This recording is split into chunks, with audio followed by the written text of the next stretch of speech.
नमस्कार। वर्तमान काल का आपको 3 वेदों का अध्ययन करा दिया गया था, जिसमें सामान्य वर्तमान काल, अपूर्ण वर्तमान काल और संदिग्ध वर्तमान काल। आपका जो अगला वेद आता है वो है आपका संभाव्य वर्तमान काल। तो क्रिया के जिस रूप से जारी समय में अर्थात वर्तमान समय में किसी कार्य के होने की संभावना का बोध होता है, वहां पर कौन सा होता है? संभाव्य वर्तमान काल होता है।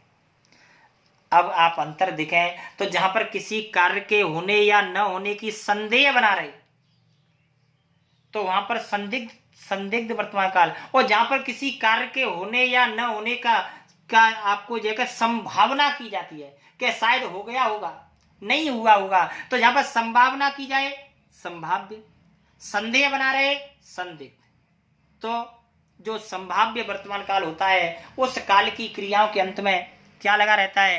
शायद, और शायद के साथ ता, ती, ते, रहा, रही, रहे, और शायद इनके साथ में क्या हुआ? हो और हों। जैसे बादल घने काले हो रहे हैं, शायद कहीं बरस रहे हों। बाहर शोर हो रहा है, शायद झगड़ा हो रहा हो। अब इसमें क्या है? संभावना की जा रही ना, हो सकता है, न हो सकता है। पायलों की मधुर ध्वनि आ रही है, ऐसा लगता है राधा नाच रही हो। अब यहां पर क्या है? संभावना की जा रही है।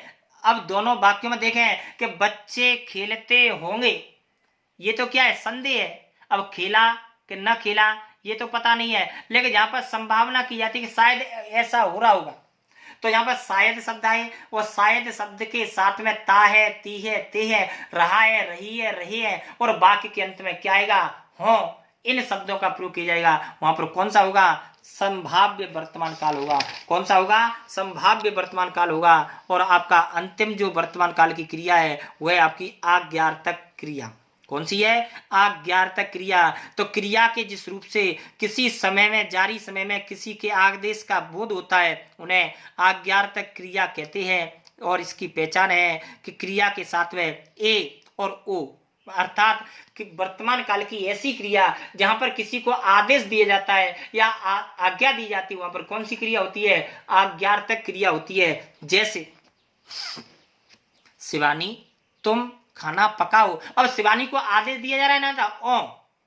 रहीस तुम पुस्तक पढ़ो, उससे कहो वह अभी चला जाए। उससे कहो, आदेश दिया जा रहा है ना कि वह अभी चला जाए, आदेश दिया जा रहा है, आज्ञा दी जा रही है। अतः यहाँ पर कौन सी क्रिया है? आज्ञार्थक क्रिया।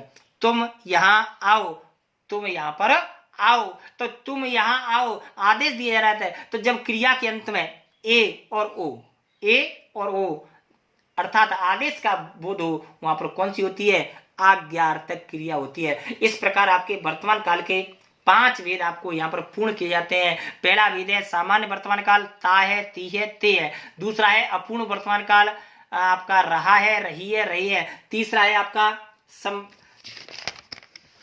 तीसरा है संदिग्ध वर्तमान काल, ता होगा, ती होगी, ते होंगे। चौथा है आपका संभाव्य वर्तमान काल, तो शायद और ता, ती, ते इनके साथ में हो। और लास्ट है आपका आज्ञार्थ या आदेश, वो आपका ए और हो।